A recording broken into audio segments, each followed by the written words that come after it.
Good morning, everybody. This is Michael Cooper with another episode of Touch Base Tuesday. I want to talk about a word that has been going over and over in my mind, and that word is consistency. And I want to talk about candy bars today. And one of my favorite, or used to be, when I was just a kid, I would go to the neighboring grocery store, and almost consistently they had a row of candy bars, Babe Ruth, Butterfinger, whatever, and I would consistently somehow come out with a Snickers bar. And what I noted about that also was that this candy bar and others, a lot of them were made in the 1900s, early 1900s, and they've still been around. They made some changes, but one thing I noticed about this, that I guess what I've liked the most over the years, it's always had peanuts, caramel, and chocolate. You put all those together, and that makes it my favorite.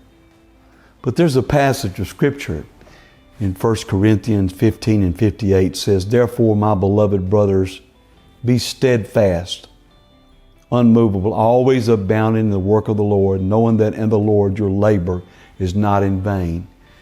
And I want to encourage people. A lot of people have been out of work. A lot of people have had to stay at home.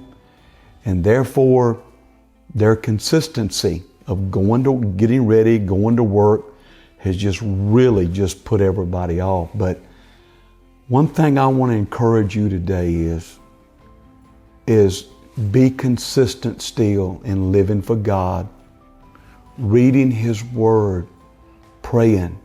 Don't ever become inconsistent with that. Because what will happen is just what Paul was trying to warn these people at Corinth.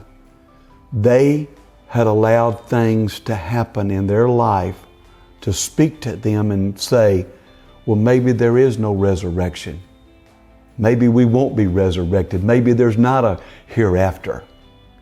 And then even saying that the resurrection of Jesus Christ was fake. I'm here to tell you that's why we've got to be consistent in knowing what we know and staying the course and being faithful in this end time. I pray for you, and I ask the Lord to be with you and help you to be consistent in this end time. God bless you, and we hope you've enjoyed this, and we'll see you next week.